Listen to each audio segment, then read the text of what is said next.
Welcome to the final episode of Walking the Length of the A4. When I left you last time, I was closing in on Brentford. However, needing to get a train back home to Reading, I had to make good pace there. Did I do it? And did I complete the walk? You'll have to find out in this episode. Hello, my name's John, filmmaker and slightly experienced walker. And last year, I decided to go on a bit of a journey. I wanted to walk the length of the historic road linking the west coast of England to London. There'll be highs. Admittedly at one of the most famous, the most famous part of the A4. And lows. Okay, we're coming up to a bit of a problem. The Hammersmith flyover. And lots of walking. Please enjoy this episode of Walking the Length of the A4.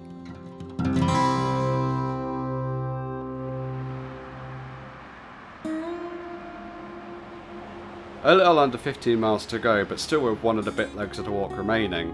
I wasn't done yet. For over a mile, I followed the Great West Road, which I had a few words to say about. This is a very long road.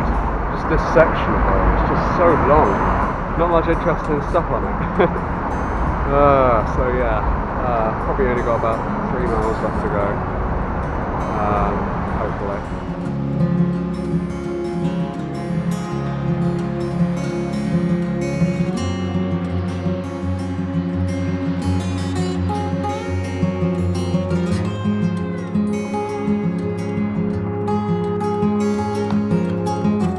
Good lord, guys, a miracle's happened. The road is bending slightly to the left. Wow, this is like the most exciting thing that's happened for the last hour. The straightest length of road of the entire walk so far. Oh my god. To be honest, this incredibly mundane thing excited me enough to complete the day's walk.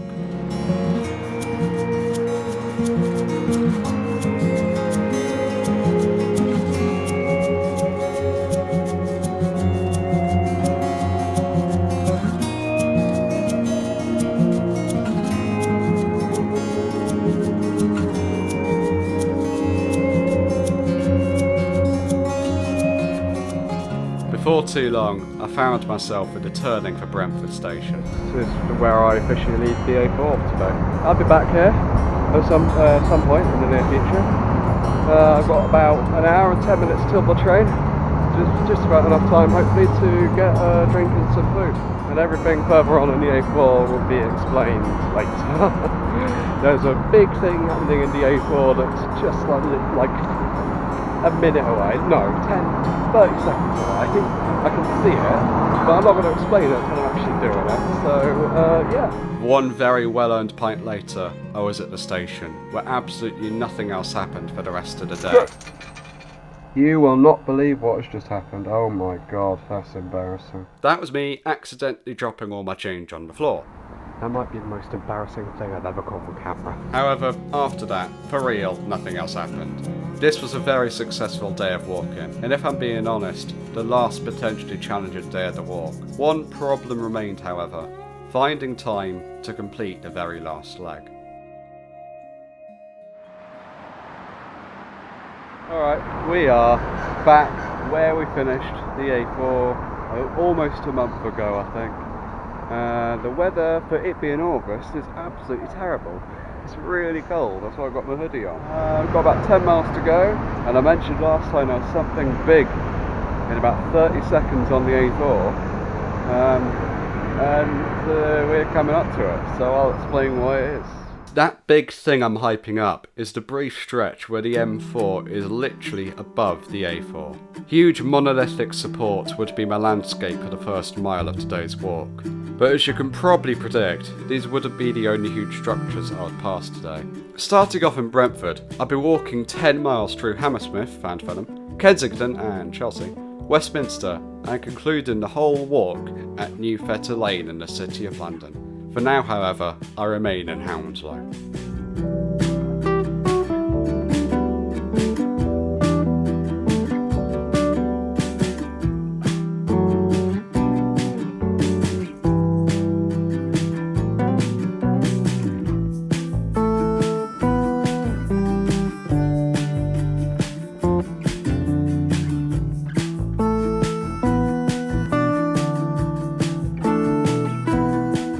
eventually, of course, the M4 ended. That's the M4 back there. That's the very start of it, so they won't be, stopped by that again. But back on the A4 until the end of it. Yeah, crazy. And I will stop referencing the fact that I'm nearing the end of the A4 now, because I feel it's getting repetitive. At this point, London is still mostly just suburbs that seem never ending. I'm glad that I stopped the previous leg in Brentford, as I don't think I could have coped with much more of the suburbs. I've got to be honest, this whole section of road is reminding me a lot of the Great West Road before Brentford. Like, this feels like an extension of it. Thankfully, something interesting did come up along the road. That's where they make London Pride there. Pretty good ale, actually. I like London Pride. I've had far worse.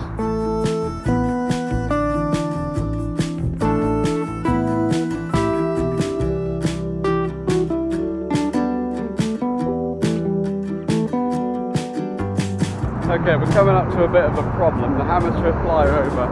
I must be honest, I don't know if there's a footpath on it. Like, I'm pretty sure there is, because I only noticed like 3 spots where there wasn't a footpath, but I'm unsure here. We'll see what happens. It's basically just a lack of research on my part. Honestly, like these past few days I should have been doing like researching the walk of today. No, I wasn't doing that. So I'm going into today a bit blind. And that's why I don't know what the Hammersmith flyover will be like. The flyover had no footpath, and it was illegal for me to walk alongside it. Can't walk up it, so I'm leaving the A4. Unplanned pickup number 1. It's on the last 10 miles. Thankfully, however, I thought of a loophole. Because underneath the flyover is pedestrianised, I mentioned this. I just had a thought. If I'm walking under the A4, that still technically means I'm walking the A4, doesn't it? Like from a certain point of view. We're not leaving it, we're just walking a different route. Before long, the footpath returned, and London really started to look like London.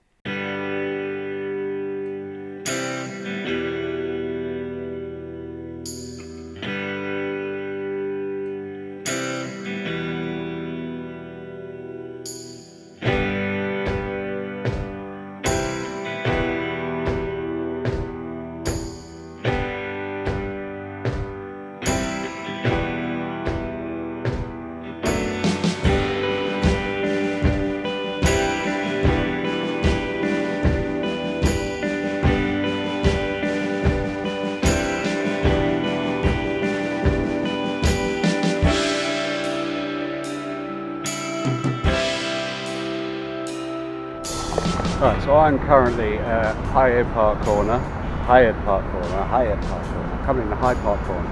Apparently I've only got 45 minutes until the end of the A4 according to Google Maps. We know that's not true, so let's say about 2 hours. It's currently 3 o'clock, which means I'll be done by 5.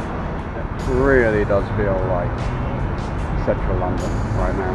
Right, it's so busy, I've not had a real opportunity to get a good shot. The only shots I've done have been rushed. But hey, it's middle of London, what do I expect? It's busy. Despite how busy it was, I still managed to capture quite a lot of footage. If nothing else, this whole walk has improved my confidence of filming in public. If any of you are long-time viewers of my content, in other words, not many of you, you'll probably remember how awkward I was about filming anything outside my own room. But now, I'd crossed most of the country and had a camera rolling most of the time. My confidence had increased so much by this point that I was happy to film at one of the most famous spots, let alone in London, in all of the world. So I'm admittedly at one of the most famous, probably the most famous part of the A4, is the Piccadilly Circus advertising sign. The trouble is, once you've been to New York, in Times Square, it loses a little bit of its impact. But yeah, still, Piccadilly Circus in it. So this really means there's not a lot left. Like, it really does mean at this point there's not a lot left. But we still need to get on to Fleet Street and then a few other spots in between. But, this, closest we're going to get to like the actual end of the A4. Not actually the end. It's crazy. Avonmouth to Piccadilly Circus. On foot. That's bloody impressive. After this point, the A4 becomes incredibly arbitrary. Signs are scarce, and apparently the A4 splits in two after Piccadilly Circus. However, I'll explain the route I took. Starting at Piccadilly, I turn southeast for Haymarket past Trafalgar Square and end up in the heart of the West End on the Strand, which then takes me into the City of London and Fleet Street, and then it was just a short jaunt up New Fetter Lane, and then I was done. That was the route I took, and thankfully I got some footage of it.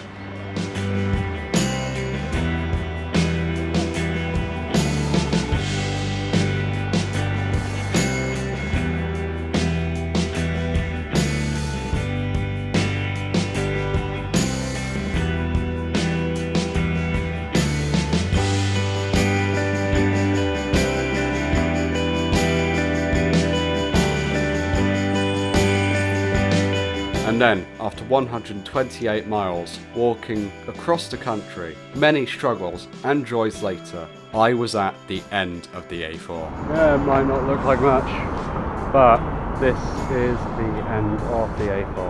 I've walked from Avonmouth, the west coast, to here. I mean, it doesn't look about as uninspired as that roundabout back in Avonmouth, but this is on paper the end of the A4. I haven't quite wrapped my head around it yet, but I have walked the entire length plus of the A4.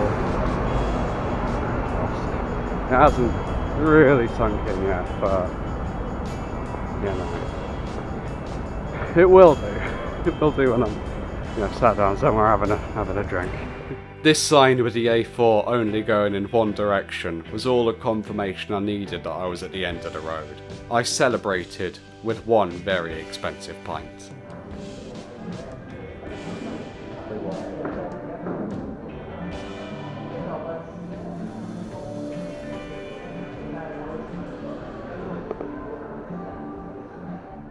However, I wasn't satisfied. I'm not satisfied. I'm not satisfied with doing that bit of the A4. Yes, that is the official end of the A4, but I'm just not satisfied with it because it just seemed like it was in the middle of nowhere. What kind of historic route ends at a typical junction, especially when Fleet Street was perfectly good to continue the route across? There isn't much of a reason to end the route in New Fetter Lane, so what I did, I walked along Fleet Street and see where the road took me. And the end of that would be the end of the A4.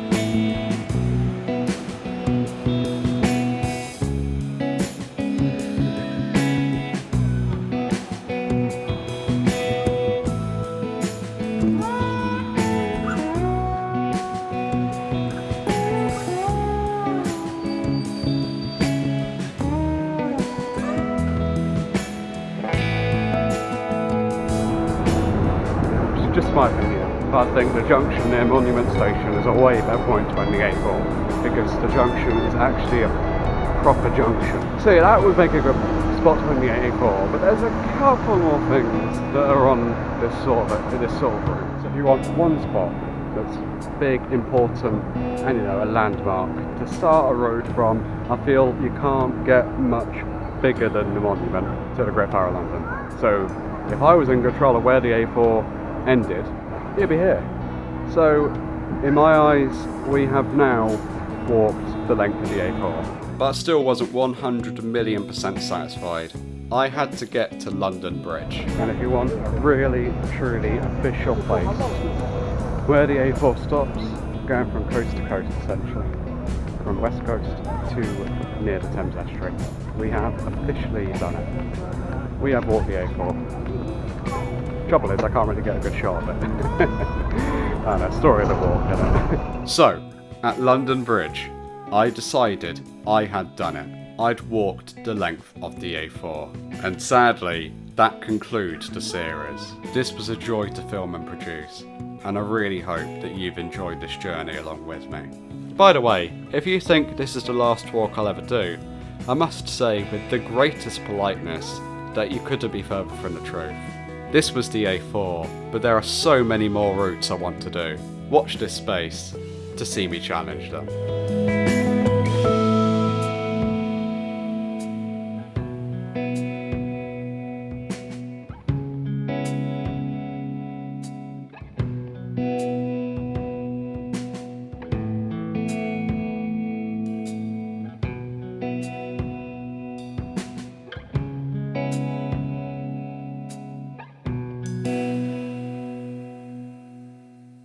The reason why I stopped filming here at the sign for where I want to go, is I see potential for there being a great view around the turning. So I'm going to just make the turning now.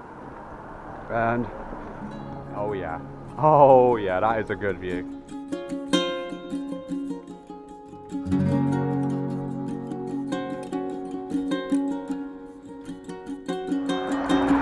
Okay, immediately behind me is Oxfordshire. We will be in this county for the next 1.5 weeks.